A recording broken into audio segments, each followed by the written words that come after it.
오늘은 대림절 첫 번째 날입니다. 보라색 초가 오늘 1부 예배부터 계속 타다 보니까 4부 예배 오니까 좀 많이 녹았네요. 대림절은 교회 달력으로는 첫 번째 날입니다. 12월 오늘이 첫 번째 날이지만 교회 달력으로 치면 오늘이 새로운 시작입니다. 교회 달력은 예수님의 탄생을 기다리는 것으로 시작이 됩니다. 그래서 오늘 예배는 여러분들이 연말 예배라고 생각하지 말고 뭔가 시작하는 예배라고 생각하고 말씀을 들으시면 좋겠다는 생각이 듭니다. 우리 청년들뿐만 아니라 우리 부천동강교회가 3년 동안에 성서 일과라고 하는 이 절기를 중심으로 되는 성경 본문을 가지고 개인 묵상을 하는 분들, 또 새벽기도 설교도 주일 설교도 다 그렇게 했어요. 보통 목사님들이 설교를 할 때 본문을 이번 주에 주시는 말씀을 붙잡고 이렇게 선택을 하는데 사실 3년 동안은 이미 성경 말씀이 주어져 있었어요. 그러다 보니까 때로는 이 본문 말씀이 이번 주에는 뭔가 이럴 때도 좀 있었거든요. 그런데 제가 3년 동안 배운 게 내가 먹고 싶은 것만 먹는 게 아니라 주어진 본문을 읽다 보니까 제가 골고루 하나님 말씀을 읽게 되더라고요. 골고루 읽다 보니까 하나님 말씀이 다양하게 들리게 되고 그리고 그러면서 몰랐던 맛을 알게 되더라고요. 여러분 처음에 어릴 때 싫어했던 음식이 있지만 시간이 지나가다 보면 좋아지는 음식이 있잖아요. 여러분 그런 거 없어요? 어릴 때는 나물 안 먹었잖아요. 지금은 어때요? 나물이 좋아지죠? 늙어간다는 얘기예요. 네. 여러분 그렇게 말씀도 그렇더라고요. 젊을 때 좋았던 말씀이 있는데 또 나이가 들어가면서 좋은 말씀이 있더라고요. 그렇게 골고루 말씀을 먹게 되더라고요. 성서 일과를 3년 동안 한 번도 빠뜨리지 않은 한 성도님이 저한테 감사 고백에 문자를 보내오셨어요. 한번 읽어드릴게요. 3년의 긴 시간 동안 포기하지 않고 꾸준히 말씀을 묵상하게 함을 감사드립니다. 누구에게도 털어놓지 못하는 저만의 아픔을 하나님과 함께 할 수 있게 하심에 감사드립니다. 눈물로 감사하고 눈물로 회개하였던 말씀의 묵상들이 이제는 삶으로 나타나게 하옵소서. 가장 힘들었을 때도 하나님을 찾게 하시고 저를 기억하여 주시고 너는 내 것이라 말씀하여 주신 주님을 이전보다 더한 어려움과 고통이 와도 배반하지 않게 하옵소서. 삼손의 마지막 기도처럼 간절히 저에게 세상에 대하여 한 번만 더 일어설 수 있는 기회를 간구합니다. 그러나 나를 살리신 하나님의 계획이 먼저 이루어지게 하옵소서. 아멘. 뭔가 잘못된 것 같죠? 뭐가 퉁퉁퉁퉁 거리는 거 보니까요. 이 고백을 읽으면서 3년 동안 이 성도님은 하나님과 친밀한 관계를 보내면서 많이 깊어지셨구나. 그러면서 이분이 많이 아프셨던 분이거든요. 이 기도가 와닿더라고요. 삼손이 마지막 한 번 더 힘을 달라고 해서 그 기둥을 밀잖아요. 하나님 한 번만 저에게 더 힘을 주세요. 얼마나 3년 동안 기도했을까라는 마음이 굉장히 와닿았습니다. 이제 3년이라고 하는 이제 사이클을 마치고 이제 새로운 사이클로 저희가 들어가는 거예요. 12월 첫째 주지만 새로운 사이클로 들어가는데 개인적으로는 저도 이제 12월 첫 번째 주일을 맞이하면서 굉장히 고민이 많았어요. 앞으로 어떤 목사가 계속해서 되어 가야 될까? 우리 동강교회는 어떤 교회가 계속해서 되어 가야 될까? 이런 고민을 계속 하고 있습니다. 또 기도하고 있고요. 제가 동강교회의 담임 목회자로 7년을 섬겼어요. 이제 올해로 7년을 섬겼는데 이제 비전을 바라보니까 제가 앞으로 7년을 더 섬기면 올해 우리 교회가 43살인데 우리 교회 50세가 되겠더라고요. 저에게 질문이 생겼어요. 동강교회가 50살이 되었을 때 나는 동강교회가 어떤 교회가 되길 원하는가에 대해서 나 스스로가 묻게 됐어요. 하나님 어떤 교회가 돼야 될까요? 그러면 그림만 그릴 수 없고 뭔가 실행이 있어야 되는데 그러면 어떤 실행을 해야 될까요? 뭐 이런저런 고민들을 가지고 이제 기도하고 그렇게 나아가고 있습니다. 여러분은 좀 어떠세요? 내년 2020년인데 2020년이 숫자가 굉장히 좋아요. 제가 송구영신 때 예배하려고 1, 2, 3부 때는 얘기 안 했는데 2020년이 좋은 이유가 뭐 제가 숫자를 미신적으로 믿는 건 아니지만 여러분 영어로 2020 비전이라고 말하면 2.0, 2.0을 말하는 거예요. 우리는 2.0, 2.0이라고 하잖아요. 2020가 온전한 비전을 말하는 거예요. 2020년 너무 숫자가 좋더라고요. 야, 내년은 우리 부천동안교회 모든 성도들이 다 2020가 되면 좋겠다. 무엇으로 2020가 될까? 복음의 2020가 되면 얼마나 좋을까? 복음을 좀 더 선명하게 볼 수 있으면 얼마나 좋을까? 그리고 복음으로 세상을 좀 더 명쾌하게 볼 수 있으면 얼마나 좋을까? 복음의 세계관을 가지고 살아가면 얼마나 좋을까? 뭐 이런 고민을 하면서 내년의 계획들을 세워봅니다. 그래서 제가 이제 고민을 하고 기도하는 중에 이제 도착한 결론이 있어요. 올해 저랑 우리 목사님들이 같이 한 프로젝트가 있었어요. 공식적인 건 아니고 몸 연구소를 만들었어요. 그냥 아무런 법적 장치가 없는 그냥 우리끼리 붙인 내용이 몸 연구소예요. 무슨 몸을 연구하려고 했을까요? 교회라는 몸을 좀 연구해 보고 싶었어요. 교회를 목회해 보니까 기업도 아니고 학교도 아니고 이 교회는 뭘까? 이 교회를 말씀으로 또 전체를 운영하는 입장에서 이 교회가 되게 어려운 거예요. 이 교회가 뭡니까? 그래서 이 몸을 좀 연구해 보려고 했는데 몸을 연구하다 보니까 이 몸을 구성하는 핵심이 뭘까라고 하는 질문을 던지게 된 거예요. 그리고 그 핵심에 역시 말씀이 있고 그 또 말씀의 핵심의 키워드를 찾으라고 한다면 오늘 설교의 제목인 복음이라고 하는 것에 도착하게 되는 거예요. 복음. 이 복음에 대해서 여러분들과 좀 나눠야 되겠다는 생각이 더 들었어요. 그래서 이제 4년 동안 우리 청년들뿐만 아니라 우리 후배들도 그리고 우리 여러분의 부모님들도 할머니 할아버지들도 가스펠 프로젝트라고 하는 것을 전 교회가 좀 해야겠다는 그런 계획을 세우게 됐어요. 이 가스펠 프로젝트는 저희들이 4년 동안 여러분 4년 동안 다른 교회 가시거나 교회 안 다니면 안 돼요. 4년 동안 무조건 하셔야 돼요. 2년 동안은 구약 성경을 또 다른 2년 동안은 신약 성경을 그래서 총 4년 동안에 우리 전체 교인들이 같은 말씀을 가지고 묵상하고 성장하면 어떨까? 이런 목적을 가지고 가스펠 프로젝트를 이제 하려고 해요. 우리 청년들은 가스펠 프로젝트로 성경 공부를 좀 해봤을 거예요. 또 가스펠 프로젝트가 제가 생각하는 프로젝트이기도 하지만 여러분들이 성경 공부하는 교재이기도 해요. 이 가스펠 프로젝트에 대해서 조금 말씀을 드릴게요. 이 가스펠 프로젝트라고 하는 것은 뭐 성경적인 의미에서 가스펠 프로젝트도 있지만 우리가 4년 동안에 사용하려고 하는 일종의 교과서는 미국의 침례교단에서 나온 커리큘럼이에요. 미국의 침례교단은 미국에서 가장 큰 교단이에요.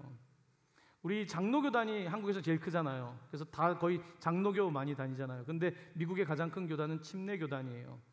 침례교단은 신학적으로 좀 보수적이에요. 보수적이라고 하는 이야기는 성경을 조금 더 그 문자적으로 이해하려고 하는 입장에 있는 거예요. 그와 같은 침례교단에서 나온 가스펠 프로젝트라고 하는 이 교재를 가지고 그냥 설교만 듣는 것이 아니라 그것을 실제적인 교육에 접목하고 조금 더 우리가 실천할 수 있으면 얼마나 좋을까라고 하는 생각으로 가스펠 프로젝트를 하려는 거예요. 여러분 성경은 기록 연대가 1000년이에요. 1000년 동안 작가들이 쓴 거예요. 물론 성경의 궁극적인 작가는 하나님이세요. 하나님께서 우리에게 주신 말씀이에요. 그런데 이 말씀이 사람의 역사 속에서 사람을 통해 써진 거예요. 이 성경에는 40명의 저자가 있어요. 1000년 동안에 40명의 저자가 있고 이 성경에는 3가지의 언어가 들어가 있어요. 히브리어가 있고 헬라어가 있고 아람어가 있어요. 아랍어가 아니라 아람어, 고대어예요. 이 3개의 다른 언어가 성경에 들어가 있어요. 여러분 얼마나 긴 이야기입니까? 1000년 동안에 사람이 있었을 뿐만 아니라 성경의 이야기는 태초부터 종말까지 이야기해요. 이건 엄청나게 놀라운 서사예요. 서사라고 하는 것은 긴 연대기예요. 인류의 역사를 넘어서는 긴 연대기를 가지고 있고 1000년이라고 하는 세월 동안에 40명의 저자가 기록했기 때문에 상당히 방대한 양을 가지고 있어요. 복잡하고 여기에 등장하는 캐릭터는 수도 셀 수가 없어요. 아마 영화로 찍는다면 영화는 평생 만들어도 안 될 거예요. 아마 그 자식이 또 만들고 또 만들고 해야지 아마 성경 전체 시리즈 성경을 영화로 만들 수 있겠죠. 근데 놀라운 것은 이 성경이 이렇게 1000년이라는 시간 동안에 40명의 저자에 의해서 기록되었는데 놀라운 일관성을 갖고 있다는 거예요. 성경의 일관성은 성경을 연구하는 사람들에게 굉장히 흥미로운 주제예요. 아니, 보통 여러분 책을 읽을 때 공저자가 여러분들 공부하다 보면 어때요? 공저자 있잖아요. 쭉 써보면 어때요? 일관성을 갖기가 어려워요. 그런데 어떻게 일관성을 가지려고 한 책도 아닌데 어떻게 이렇게 일관성 있는 말씀이 될까? 놀라운 이야기예요. 이 성경은 그런데 일관성이 있는데 그 일관성의 핵심은 복음이에요. 성경 66권이 포인트하는 지점이 있어요. 창세기가 포인트하는 게 단순히 창세기가 아니에요. 예수에 대한 이야기를 하려는 거예요. 출애굽기 이야기도 마찬가지인 거예요.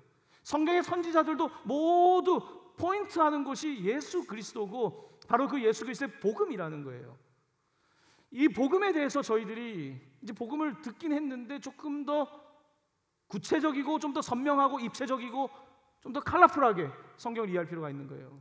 그렇게 될 때 우리는 복음이라고 하는 것을 하나의 수학 공식이 아니라 하나의 실제적인 하나의 서사로서 이 말씀을 우리가 이해하게 되고 그리고 그 말씀을 이해하게 될 때에 놀랍게도요 우리 가운데 기초 문법이 생겨요. 여러분, 사람은 이야기하는 존재거든요. 그 이야기에는 문법이 필요한 거예요. 처음에 아이들은 문법을 잘 몰라서 말을 틀려요. 그렇지만 살면서 점점 문법을 배우잖아요. 마찬가지로 우리가 살아가면서 성경, 복음의 문법이 필요한 거예요. 그 문법에 따라서 말할 수 있어야 되고 그 문법에 따라서 세상을 이해할 수 있을 때에 우리의 삶은 더 질서가 있게 돼요. 근데 이 질서는 우리를 억압하거나 우리를 힘들게 하는 질서가 아니라 상당히 체계적이고 우리의 삶에 아주 놀라운 생명력을 주는 그런 질서예요. 바로 성경은 그와 같은 책이고 그 성경이 우리에게 복음을 제시하고 있는데 우리는 이제 한 4년 동안, 물론 4년 이후에도 죽을 때까지 복음 이야기를 하겠지만 특별히 4년 동안 여러분들과 함께 가스펠 프로젝트를 하고 싶은 거예요. 가스펠이라고 하는 말은 바로 굿뉴스란 뜻이에요. 굿뉴스, 기쁜 소식. 중국말로는 발음은 정확하지 않아요. 후인이라고 하더라고요. 복음, 기쁜 소식, 복된 소식인 거예요. 그러니까 여러분들에게 이제 4년 동안에 조금 공부를 해보려고 하는 거예요. 공부. 여러분 공부 좋아하세요? 별로 직장 때문에 공부해야 되고 학교 때문에 공부해야 되고 우리 한국은 공부라면 좀 지겨워해요. 특별히 교회에서까지 성경 공부하라면 어때요? 어떠세요? 별로 좋지 않죠. 동관교회 특징이 하나 있어요. 동관교회 특징 중 하나가 공부를 별로 좋아하지 않는다는 특징을 가지고 있어요. 어른이나 청년이나 할 것 없이 전체적으로 공부를 좋아하지 않아요. 동관교회가 흥미로운 점 중에 하나는 이단들이 잘 못 들어와요. 왜 그런지 아세요? 이단은 성경 공부를 하자고 하거든요. 우리 교회는 웬만해서는 안 가요. 참 놀랍죠? 제가 동관교회를 보면서 야, 놀랍다. 웬만한 이단들이 넘볼 수 없는 교회, 동관교회. 성경 공부하자 그러면 됐어. 우리 청년들도 다르지 않을 거예요. 그렇죠? 우리 부천 동관교회가 그런 교회예요. 얼마나 단단한 교회입니까? 이단이 넘볼 수 없는 이 교회. 하지만 이단이 넘볼 수 있도록 조금 더 우리의 레벨을 올려서 좀 공부를 해야 되지 않겠습니까? 우리가 1층에서 2층의 사람을 만날 수는 없어요. 2층에서 3층의 사람을 만날 수는 없어요. 그렇죠? 하나님을 믿을 때 우리가 복음의 1층 수준에서 알 수도 있어요. 근데 2층에 올라가서 말씀을 보게 되면 3층으로 올라가면 하나님 말씀이라는 것이 참 놀랍게도 층이 있어요. 말씀을 공부하면 공부할수록 이런 말씀이 있었나? 저도 설교를 하지만 어떻게 이런 말씀이 있었지? 늘 새로운 거죠. 근데 우리가 이제 말씀 공부를 하는데 많은 분들이 어디에 있냐면 1층에 있어요. 1층에 막 좁아요. 2층으로 올라가세요. 3층으로 올라가고. 그리고 말씀을 우리가 배우고 그 복음의 기초에서 우리의 삶을 세워갈 때 놀라운 일이 벌어져요. 여러분, 잔가지가 정리가 돼요. 청년 때 가장 고민은 뭐예요? 고민이 많잖아요. 정리가 안 되잖아요. 이것도 해야 되고 저것도 해야 되고. 제가 인생을 돌아보면 20대가 제일 힘들었던 것 같아요. 특별히 20대 청년들 얼마나 힘들어요. 학교도 다녀야 되고 돈도 벌어야 되고 연애도 해야 되고 저는 20대 연애는 안 해서 뭐 드림 들었지만 또 안 해서 힘든 거 있잖아요. 아무튼 그랬던 20대를 살아가면 전 청년들을 보면 그래서 돌아보면 제일 힘들었던 것 같아요, 진짜로. 그래서 어른들한테 인터뷰해보면 청년식으로 돌아가라면 아무도 안 돌아간대요. 여러분, 청년들 좋다고 하잖아요. 좋긴 뭐 좋아요. 힘들어요. 하지만 이 청년의 시기에 조금 우리 삶의 좀 잔 가지들을 좀 정리하고 좀 우리의 인생을 잘 세워갈 수 있다면 얼마나 좋을까, 그런 생각을 합니다. 그래서 가스펠 프로젝트를 앞으로 한 4년 정도 할 생각인데요. 여러분들에게 영상 하나를 보여드릴게요. 미국에서 만든 영상을 더빙, 밑에 이제 자막이 나올 테니까 보시면서 옛날 썬데이 스쿨 생각하면서 우리 이렇게 좀 공부해야 되겠다는 마음들을 좀 가져보시면 좋을 것 같습니다.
간단하게 이제 인트로 영상인데요.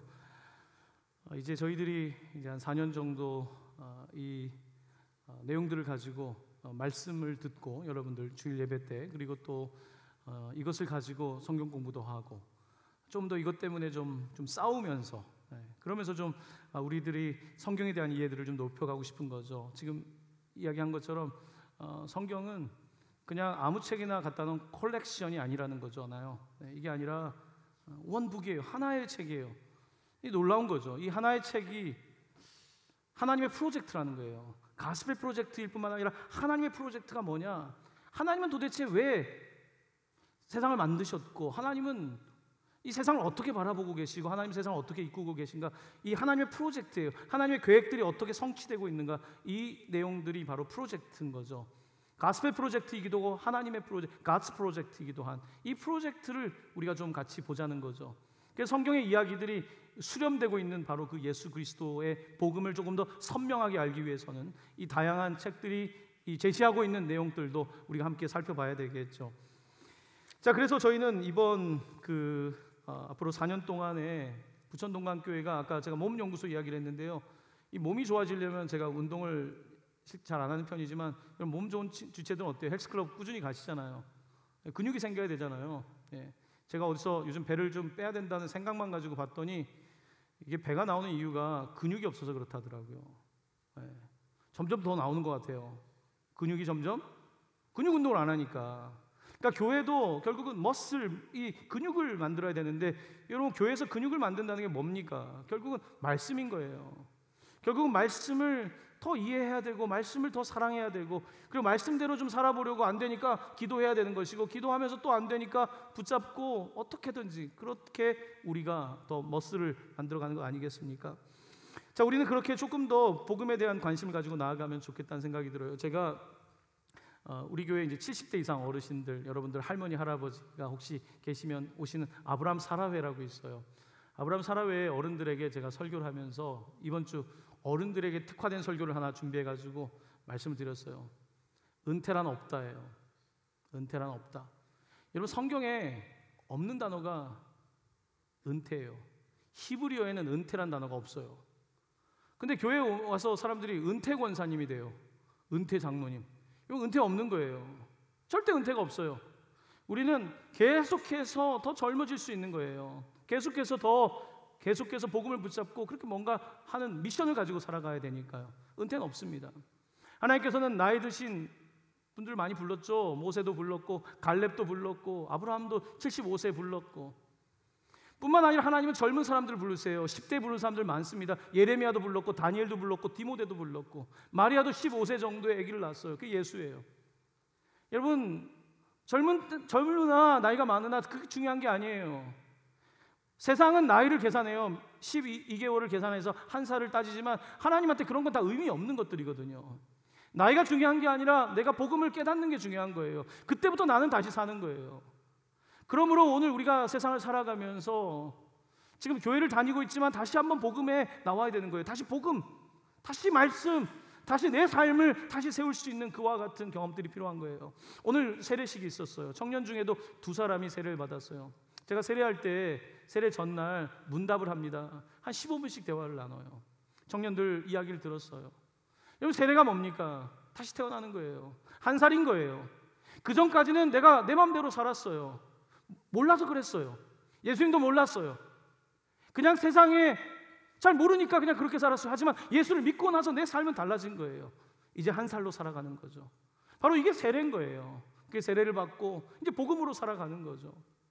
그 복음에는 놀라운 능력이 있습니다. 오늘 여러분들과 함께 복음에 대한 이야기를 좀 하고 싶은데요. 자, 마가복음이라고 돼 있어요. 마가복음. 복음서는 4권이에요. 그죠? 마태, 마가, 누가, 요한.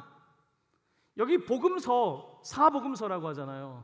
이 사복음서 가운데 첫 번째로 쓰여진 복음서가 뭐냐면 앞에 나와 있는 마태복음이 아니라 마가복음이에요. 연대기로 봤을 때는 마가복음이 가장 먼저 쓰여 있어요. 마가복음의 시작은 이렇게 되고 있어요.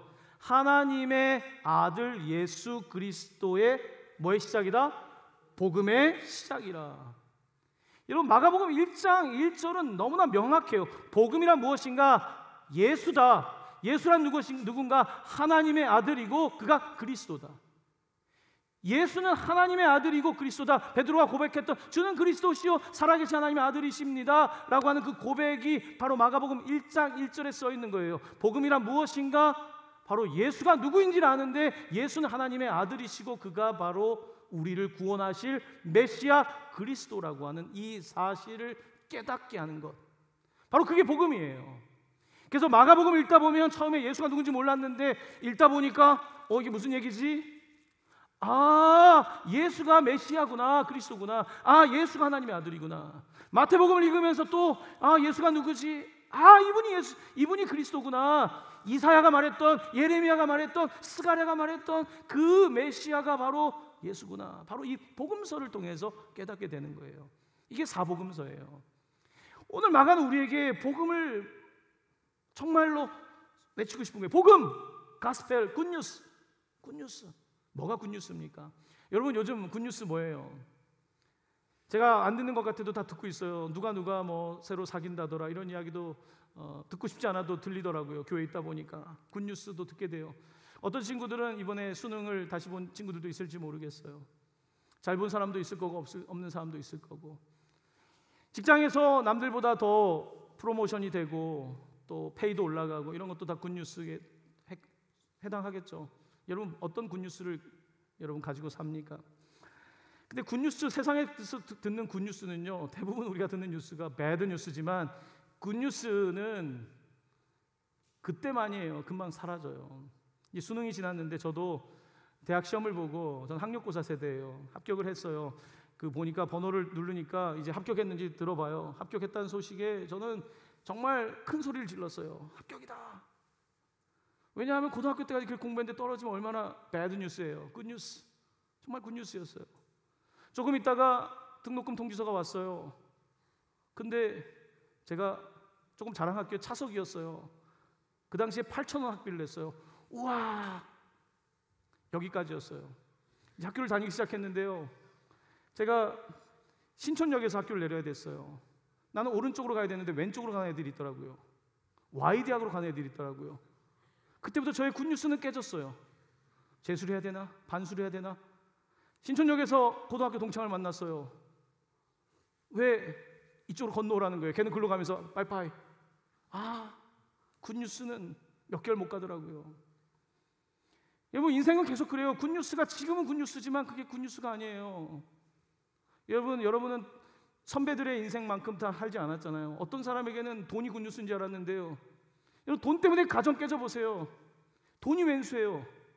돈이 없어서도 왼수지만 돈이 많아서 왼수일 수도 있어요. 여러분 우리가 생각하는 굿뉴스라고 하는 것이 그렇게 고정된 게 아니에요. 굿뉴스라고 하는 것은 좋았다가 나빴다가 그렇게 오래가지가 않아요. 자, 그러면 성경이 말하는 굿뉴스, 원어로는 유앙겔리온이라고 하는 이 굿뉴스는 무엇인가? 대학도 아니고요, 직장도 아니고요, 재물도 아니고, 그럼 뭘까요? 이 굿뉴스는 바로 예수님께서 우리를 구원하신다는 뉴스가 굿뉴스예요. 예수님께서 우리를 구원하신다. 그러면 어디로부터? 죄로부터 구원하신다는 거예요. 우리가 죄로부터 구원이라는 말을 많이 듣지만 이 내용을 좀 더 생각해 볼 필요가 있어요. 하나님 살아 계십니까? 지금 이 자리 살아 계세요, 하나님은? 자, 하나님이 살아 계시면 하나님은 죽으실까요? 그러면 또? 살아있다면 하나님도 죽을 수 있잖아요. 하나님은 죽으셔야 어때요? 하나님이 죽지 않는다. 그럼 하나님이 하나님의 형상대로 사람을 만드셨잖아요. 그럼 사람은 어때요? 하나님의 형상대로 지음을 받은 우리는 어때요? 여러분 사람이 죽는 게 당연해요? 왜요? 우리는 죽는 것만 봤으니까 죽는 게 당연한데 왜 사람이 죽어야 돼요? 거기에 대해서 질문해 보셨어요? 하나님이 죽지 않는데 왜 사람은, 하나님의 형상대로 지음을 받은 왜 사람은 죽어야 돼요? 자, 여기에 본질적인 질문이 있는 거예요. 왜 사람은 죽는가? 성경은 뭐라고 말씀합니까? 죄가 들어와서 그렇다는 거잖아요. 죄가 들어와서 아담과 하와가 범죄했고 죄의 결과인 벌은 뭐냐? 죽음이라는 거예요. 사망이라는 거예요. 자, 그러면 다시 다른 말로 하면 죄가 없다면 죽지 않는 거죠. 죄가 없으신 예수님은 죽으셨다가 다시 살아나셨잖아요. 죄가 없으면 되는 거예요. 우리의 삶의 근본 문제는 바로 죄의 문제인 거예요. 자, 그러면 죄 중에 죄가 뭘까요? 우리가 무슨 어디 세상에서 나쁜 법을 어긴 것, 그런 죄를 말하기 전에 성경은 뭐가 죄라고 말합니까? 십계명의 첫 번째 계명 뭡니까? 너는 나 외에 다른 신을 두지 말라. 인간의 가장 치명적인 죄는, 내가 옆에 있는 사람에게 잘못한 것보다 더 뿌리 깊은 죄는 수직적 죄예요. 하나님과 옳지 않은 거예요. 하나님이 창조주인데 내가 창조주인 척 사는 거예요. 하나님이 모든 영광을 받아야 되는데 내가 영광을 차지하는 거예요. 하나님의 것을 가져가는 것, 바로 이것이 우리의 죄의 핵심이에요. 바로 에덴 동산에서 그 이야기는 하나님의 하나님 되심을 거부했고 사람이 하나님처럼 되려고 했기에, 선과 악의 기준조차 우리가 만들려고 했기에 벌어진 일이에요. 그 결과는 죽음이에요. 자, 그러면 우리가 영생을 누리기 위해서는, 생명을 누리기 위해서는 어떤 문제가 해결돼야 되나요? 죄의 문제가 해결돼야 되는 거예요. 근데 죄의 문제가 해결되나요? 여러분, 나쁜 생각 안 하겠다, 나쁜 생각 하지 않는다 이렇게 하면 나쁜 생각 안 나요? 아니, 이런 나쁜 욕구를 죽여야겠다고 하면 욕구가 사라지던가요? 여러분의 삶에 그 죄라고 하는 것이 깊이 들어와 있잖아요. 인간의 존재 안에 이미 죄가 있잖아요. 여러분이 태어나기 전에도 이미 죄가 있는데요. 부모님이 가르쳐주는 것이 이미 죄의 습성이 있는데요. 학교에 가니까 죄의 습성이 있고, 저 사람은 잘 사는 줄 알았고 따라가 봤더니 저 사람도 죄인이고, 세상에는 하나도 선한 것이 없는 거예요. 바로 이게 인간의 삶이라는 거예요. 성경은 인간론에 대해서 분명합니다. 인간의 죄에 대해서 분명합니다. 죄라고 하는 수직적 문제가 해결되지 않고 수평적 문제가 해결되는 거라고 생각하지 않아요. 여러분, 제가 이제 그 신학교를 가서 이제 공부를 하면서 이제 신학에도 관심이 있었지만 심리학에 관심이 생기더라고요. 심리학에 관심이 생겨서 이제 심리학을 좀 공부하고 상담을 공부하면서 재밌더라고요. 사람의 마음을 공부한다는 게 무척 재밌더라고요. 근데 공부를 하면서 부딪히는 게 있었어요. 문제는 알겠는데 해결책이 없는 거예요. 여러분, 의사 선생님들이 공부하는 게 뭡니까? 진단하는 거랑 해결책을 공부하는데 진단이 쉽습니까? 해결이 쉽습니까? 공부는 할 수 있지만 해결이 안 되는 거예요. 심리적인 문제 예를 들면 해결이 잘 안 돼요. 심리적인 문제의 특징은 뭐예요? 컴플렉스하다는 거예요. 컴플렉스는 뭡니까? 복잡하다는 거예요. 여러분, 사람은 굉장히 컴플렉스예요. 이게 무슨 열등감을 뜻하는 단어가 아니라 제가 지금 쓰는 컴플렉스라고 하는 사람이 복잡해요. 심리적으로 굉장히 복잡해요. 겉으로는 웃고 있지만 속으로는 울 수도 있고요. 앞에서는 예라고 해놓고서 거짓말을 할 수 있고요. 사람은 굉장히 컴플렉스예요. 그래서 여러분들이 누굴 만났는데 저 사람이 저런 줄 알았는데 보니까 되게 컴플렉스한 거예요. 복잡해요. 이 복잡함이 해결이 안 돼요. 좀 단순해지고 싶잖아요. 근데 단순해지고도 잘 안 돼요. 왜? 하나님이 예스와 노에 대해서 분명하게 말씀하셨건만 사람은 선악과를 먹으라고 하니까 먹으면 어떨까라고 하는 이런 태도를 취하는 인간의 모습 속에서 우리는 복잡해지는 거예요. 점점 복잡해져요. 그러다 보니까 심리적인 문제를 해결하려고 하는데 더 복잡해져. 특히 막 상담을 하다 보면요, 막 분석을 하다 보면 막 점점 땅속으로 들어가요. 이 인간의 문제가 이렇게 복잡하구나. 점점 들어갔는데 이제 밖으로 못 나와. 문제를 해결하려고 들어갔는데 땅을 파고 들어갔는데 이제 못 나오는 상황이 벌어지는 거예요. 이게 해결이 안 되는 거예요. 여러분, 인간의 개인의 심리만 문제입니까? 사회는 어떻습니까? 이 복잡한 사람들이 만들어간 사회는 더 복잡하죠.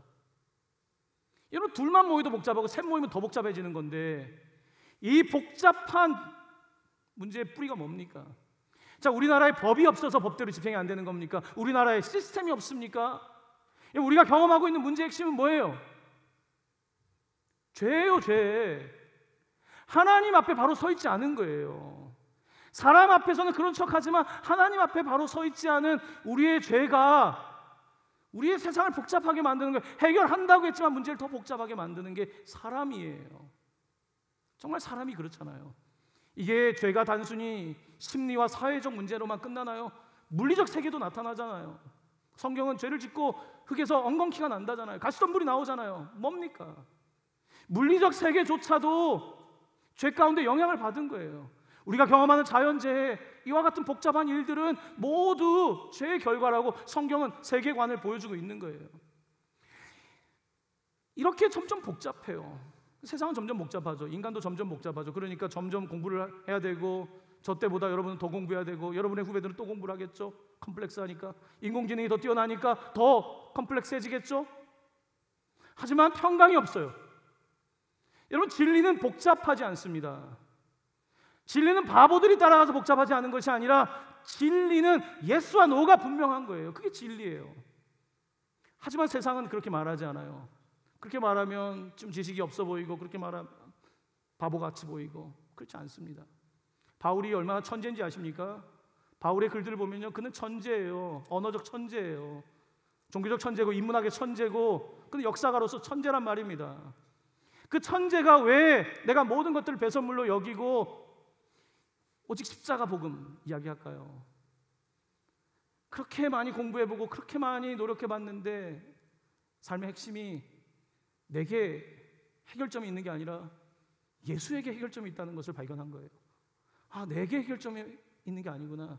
죄를 안 짓기 위해서 더 노력할수록 죄를 더 짓는 나, 더 잊으려고 할수록 더 생각하는 나, 오라 나는 공고한 자로다. 누가 나를 이 사망에서 구해줄까? 바로 바울이 고백하고 있는 거예요. 너무 공고한 거예요. 도무지 평화가 찾아오지 않는 바울에게 평화가 찾아왔죠. 바로 그게 복음이었어요. 예수를 만난 사건이었습니다. 그렇습니다. 복음은 굿뉴스입니다. 왜 굿뉴스냐면요, 나는 못하잖아요. 나는 내 죄의 문제를 해결할 수 없고, 내 인생의 문제를 해결할 수 없고, 내 죽음의 문제를 해결할 수 없는데 예수 그리스도께서 하셨다는 거예요. 복음의 특징은 팀 켈러의 이야기를 빌리면 내게 되어진 일이에요. 내가 하는 거는 복음이 아니에요. 왜냐하면 내가 하면 할수록 나는 더 공고해지지만 내게 되어진 일인 복음, 바로 이 복음을 믿으라는 거예요. 그러니까 내가 자력으로 구원을 못 받으면 타력 구원을 받는 거 아닙니까? 내 힘으로 안 되면 남의 도움을 받아야 되는데 자존심을 세우고 하나님 앞에서 내가 여전히 무언가를 한다는 것이 가장 깊은 죄라는 거예요. 바로 셀프 센터네스, 내가 센터가 되는 것, 이것이 가장 인간의 깊은 죄라는 거예요. 복음은 자기의 센터를 내려놓고 바로 예수를 센터로, 예수를 나의 주로, 나의 메시아로, 나의 살아있는 하나님의 아들로 모실 때에 우리의 삶이 변한다는 거예요. 그렇게 해봐야지 변하는지 알겠죠? 근데 참 이상한 건요, 성경에 보면 진짜로 그렇게 예수를 내 삶의 중심으로 모시고 살아간다고 그냥 말을 했는데 정말 하나님께서 오셔서 바꿔요.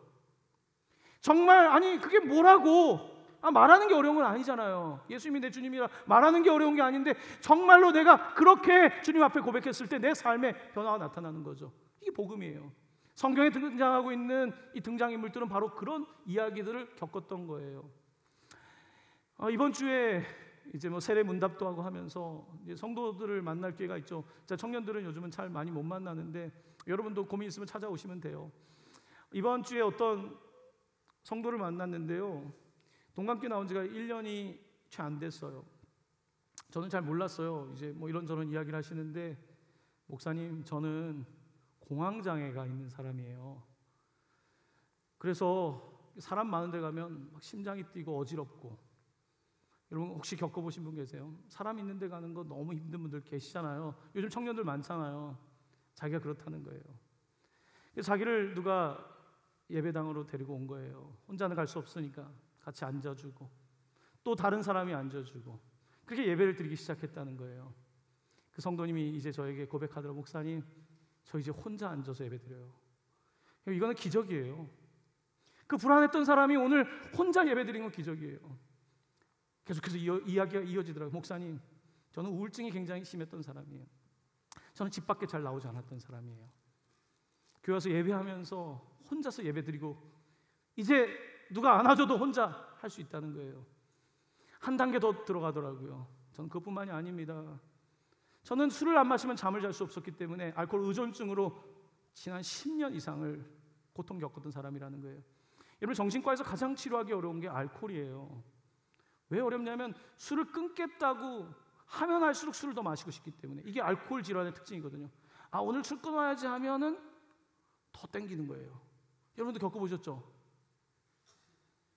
더 끊으려고 하면은 꼭 알코올만의 문제가 아니라 안 하려고 내가 의지를 내면 낼수록 역공을 맞이하는 거잖아요. 바로 여기에 문제가 있는 거거든요. 알코올 문제를 해결하는 방법은 딱 하나예요.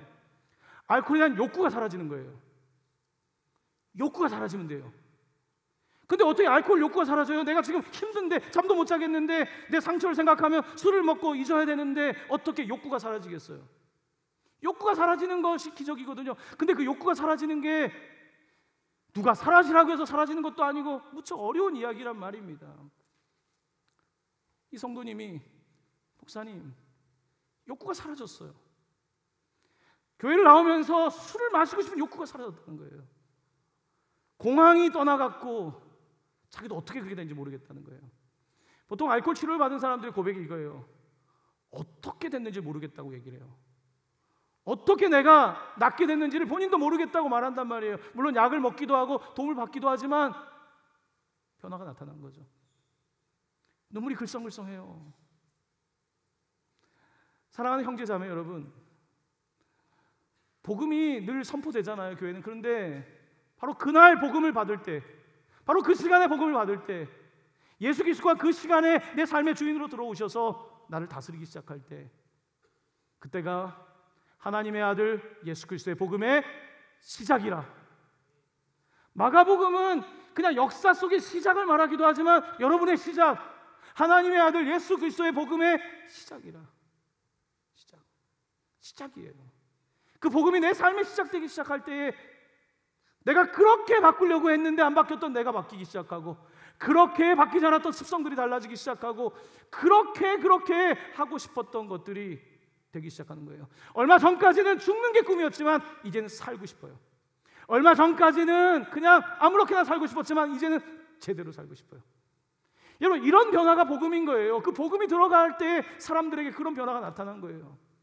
복음은 우리의 루트 코즈, 뿌리의 문제, 뿌리의 원인을 발견하는 거예요. 심리적인 문제, 사회적인 문제, 물론 우리가 배워서 해결하도록 애를 써야죠. 도움을 줘야죠. 하지만 인간의 근본 문제는 죄의 문제, 죄의 문제는 하나님과의 문제인 거예요. 하나님과의 문제. 나와 하나님과의 관계가 바로 서지 않는 이상은 우리의 삶은 달라지는 것 같지만 다시 늘 원점이에요. 이게 복음이에요. 이게 원천적 복음이란 말씀입니다. 사랑하는 형제 자매 여러분, 복음은 굿뉴스예요. 굿뉴스. 이걸 어떤 사람은 듣고 정말 기가 막힌 이 굿뉴스에 반응하게 되죠. 최근에 암 때문에 항암을 하다가 항암이 안 되는 분들 중에, 보통 암 말기죠, 구충제 들어보셨어요? 구충제 사서, 강아지 구충제. 지금 최근은 모르겠지만 얼마 전까지요, 국내에서 살 수가 없었어요. 구충제를. 강아지 구충제를 먹어서 이거를 치료하려는 사람들이 누가 유튜브에 올리고 나서 막 퍼지기 시작했어요. 실제로 나섰는지는 뭐 임상적인 모르겠지만 여기저기에서 구충제를 먹고 좋아졌다고 하니까 해외 직구로 구충제를 사요. 우리 교회 성도님들 중에도 구충제 사는 사람들이 있단 말이에요. 여러분, 그 사람에게 쓸데없는 짓 한다고 말할 수 있어요? 그 사람에게 지금 임상적으로 증명 안 된 거 사는다고 말할 수 있어요? 지금 아무 치료도 되지 않는 사람에게 그런 말 할 수 있어요? 그런 말 못 하는 거예요. 마지막 굿뉴스가 구충제일 수도 있는 것이고, 마지막 굿뉴스가 뭐 딴 게 될 수도 있는 거 아닙니까? 그 굿뉴스. 여러분, 성경 우리에게 굿뉴스를 말하는 거예요. 굿뉴스. 죽을 수밖에 없는 우리, 지금은 내가 건강하고 사는 것 같지만 그렇지 않아요. 우리의 삶은 또 이 땅에 살아있다고 해서 살아있는 게 아니에요. 진정한 삶이라고 하는 것은 그게 거기에 있는 게 아니라 예수의 생명에 있는 거예요. 바로 그 놀라운 생명을 우리 주님께서 주시기 위해서 오셨어요. 그리고 십자가에 죽으셨어요. 여러분과 저를 위해서. 그리고 그는 성경대로, 성경에서 말씀하신 대로 죄 없는 예수 그리스도께서는 부활하셨어요. 이게 복음이에요.